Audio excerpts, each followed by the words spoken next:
Hi, and welcome to the first spoilers and speculation for BfA, and we're a bit into BfA, so why am I starting to do this now? Because the real story of interest for me is the battle for Azeroth, the battle to try and save Azeroth, basically the old gods. It's all about that, this expansion. But so far all we've had is this faction war that, from my point of view, has just been a sideline. So now we're starting to get into the meat of it. There's been a load of stuff data mined for patch 8.1.5, which directly relates to the predictions I made before Battle for Azeroth came out. So what I want to do in this first part, is first of all to go over the predictions I made before Battle for Azeroth. Then I want to discuss one aspect of some of that data mined information and see how it all relates.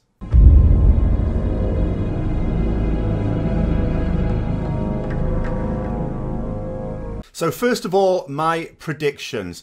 They were that I think we're going to defeat the old gods as a threat to Azeroth in this expansion.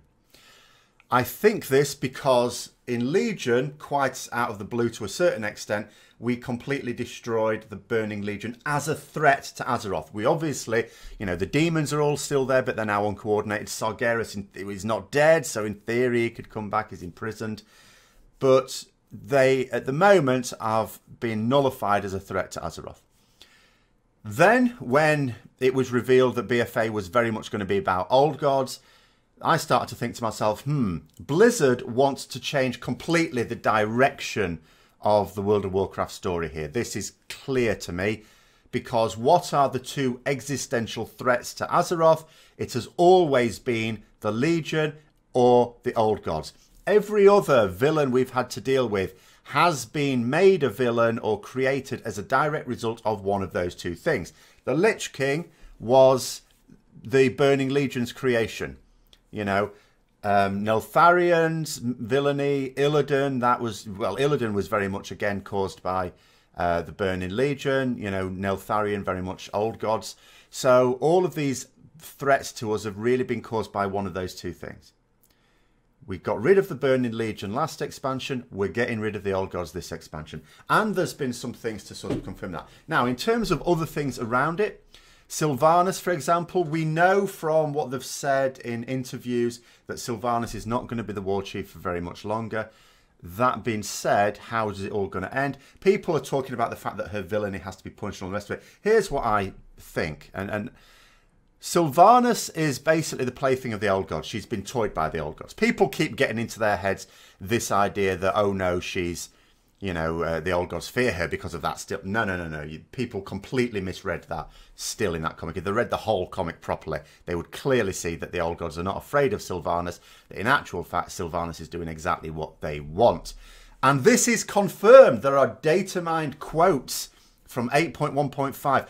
I was fearing that we'd have to wait till 8.2 before we got the old god story, because that's when the Ashara stuff starts. But I'm really heartened to see that actually a load of it is coming in 8.1.5. And there are quotes in there that basically lead you to that impression. It was fairly obvious to me in the first place, but thankfully at last, once 8.1.5 is out, everyone will see that yes, this is actually the situation. But at the same time, Sylvanas is not a willing servant of the old gods. She doesn't even realise she is a servant of the old gods. She genuinely believes that she's acting in the best interests of whatever she's acting in. But I think there's going to come a point where she sees that she's been played. And I think it's going to be a storyline involving Illyria, of course, as you know, the Void Walker, effectively. And I think she's going to carry out an act of sacrifice. I'm not saying that this will kill her. It may not. I don't believe that Sylvanas can be killed off. I think she's too big. I think she's the biggest character in World of Warcraft. But I do think she's going to carry out an act of sacrifice. So whereas people keep saying Sylvanas is Garrosh 2.0, I don't believe so. Because unlike Garrosh, I think Sylvanas is going to get a redemption story. And I think it's going to be this expansion.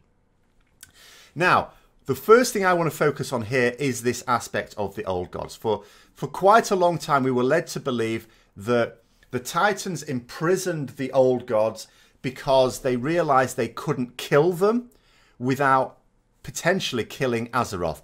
It all started when the Titans initially used the Keepers and the Titan Forged to attack the Black Empire. That's the old gods, because when the Titans came across Azeroth, the old gods were running, or later on the old gods were running rampant, and they needed to defeat them.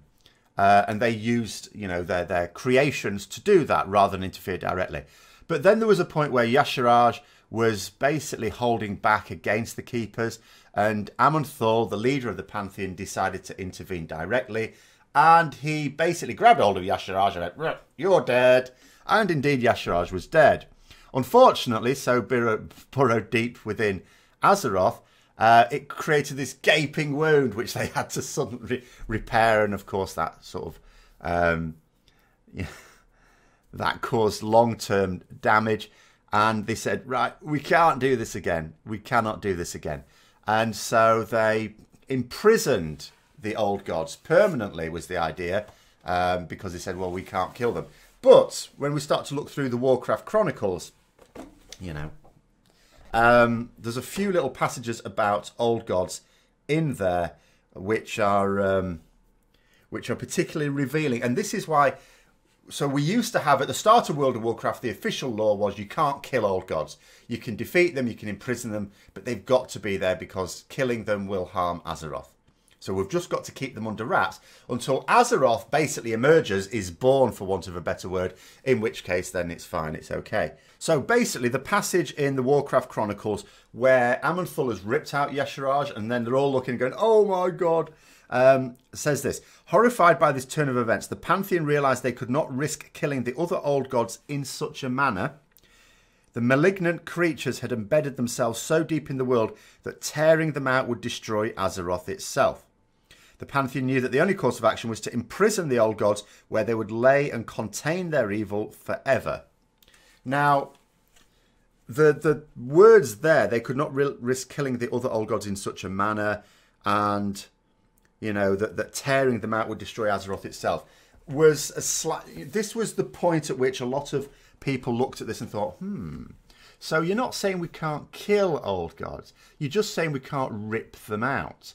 In which case, you also then start to ask yourself, well, why didn't the Pantheon try other ways to kill them that didn't involve ripping them out? Maybe they should have just pummeled them until they went, stop, we give up. But no, it's a really weird situation. And again, this is part of the slightly clumsy retconning. And this is one of these stories that's been retconned so often, it's always difficult to tell exactly where they're going to go with this. But there are another couple of little things from the Warcraft Chronicles. Because where we are at the moment, in theory, at the start of World of Warcraft, so in terms of old gods, we had Cthulhu, we had Yogg-Saron, and we had N'Zoth.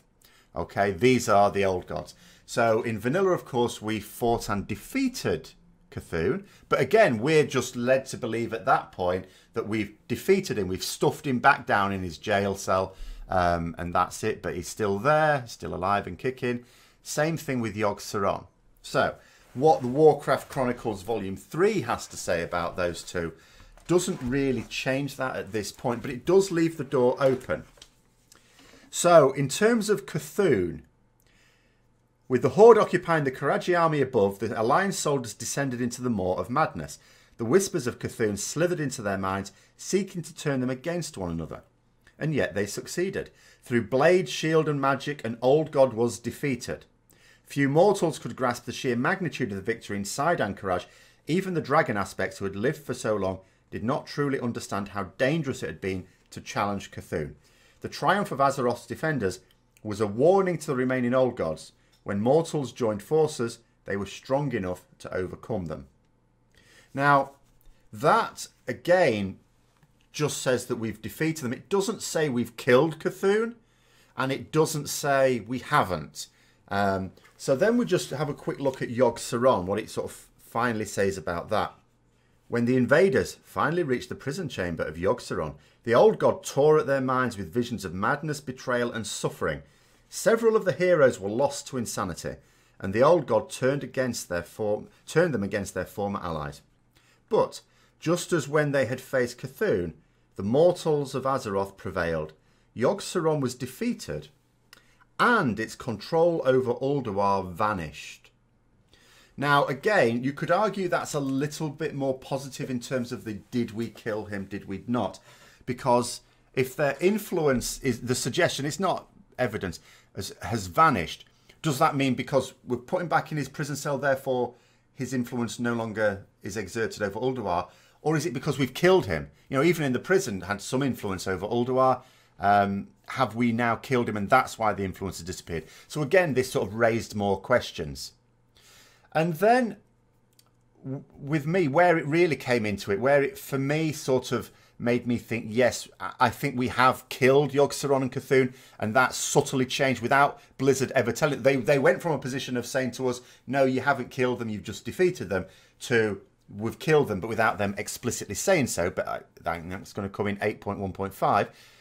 There was the issue at the end of Legion. So, at the culmination of the Antorus raid, Sargeras stabs a sword, not his sword, but, well, it is his sword because it's his, but it's not his famous sword.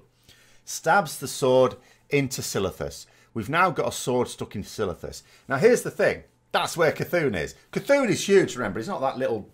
That's like his toenail that we fought in AQ40 in the ruins of Anchorage. No, this is... Oh, the Temple of Anchorage, sorry. Which one is it? One of the two. AQ40 is what I always called it. Anyway, that sword should have been stabbed right into the body of Cthulhu. Now, I'm not suggesting that if he wasn't dead before, he is now. What I'm suggesting is, if he was still alive, just imprisoned, that would have caused some issues. Because that's what I was thinking. When it was first revealed, like Datamine, that this was going to be a thing, the Scar of Silithus, I thought to myself, ooh, this is going to be the event. We're going to have some Cthulhu-related Old God stuff for the pre-expansion events. You know, because Cthulhu is going to be raging over this. He's got a sword in his belly. He's not going to be happy. But nothing at all. Not a whimper, not a death rattle, nothing.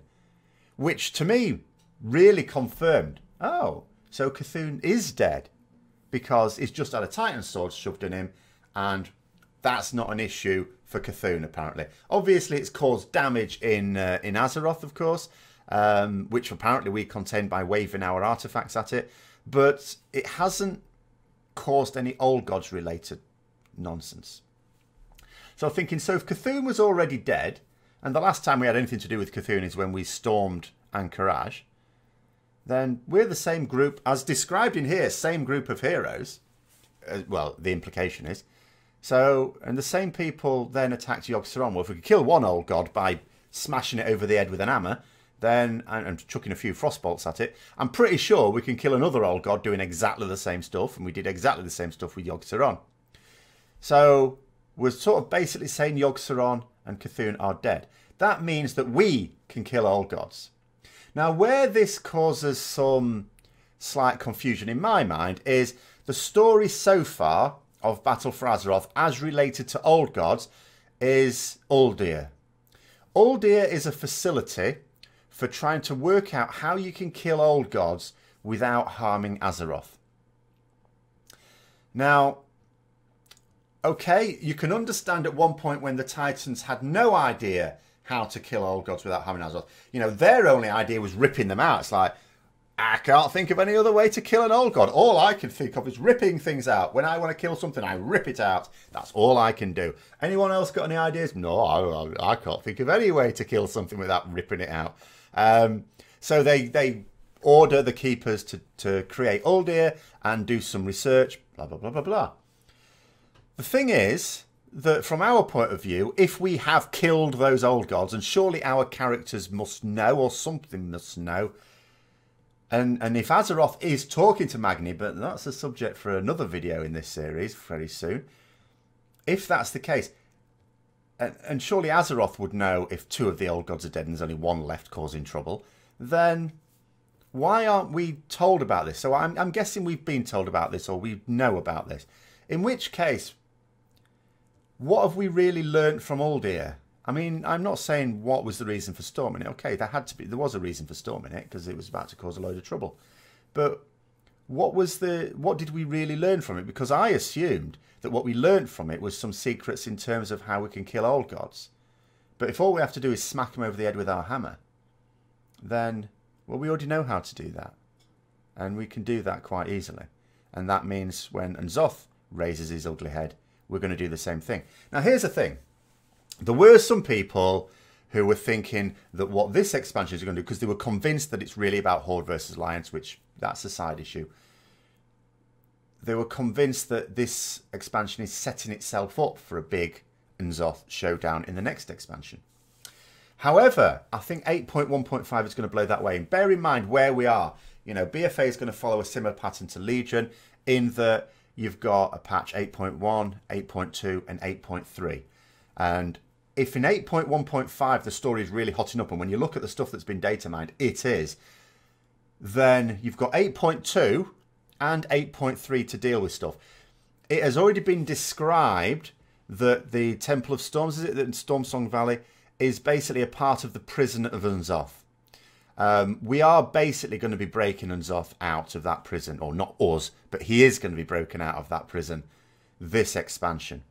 You know, it now seems clear that 8.1 is the culmination of this faction war. I'm not saying we're all going to cooperate after it, but it is going to be there's going to be a little bit of closure and it's going to fade into the background is what I think. 8.2 is obviously clearly about Ashara, who is, you know, you could argue herald amongst heralds of N'Zoth. And we're going to be defeating Ashara in 8.2. So what is there in 8.2? What could possibly be grander? Of course, it has to be N'Zoth. We sort of know from things that have been data mined in 8.1.5 that there's going to be, we're going to be releasing N'Zoth. We are going to be releasing him. So all that's left to do then is surely finish him off. 8.3, we're going to be finishing off N'Zoth. And the next expansion, Revenge of the Potato People, is going to be taking the World of Warcraft story into the Warcraft story into a completely new direction. But most specifically the World of Warcraft story, because it's not every Warcraft game where it's been Burning Legion or Old Gods. But World of Warcraft very much has. Every expansion has been either directly Old Gods or Legion, or it has been the creations of the Old Gods or the Legion. And so with N'Zoth finished off and a reveal that Cthulhu and Yogg-Saron are already dead, the Old Gods are dead. So unless the Void Fantasy is chucking another one at us, then that means Azeroth will not necessarily be safe. There could be other threats, but the Legion and the Old Gods won't be it. So we're going to need an entirely new threat for the next expansion. And that's the really interesting prospect.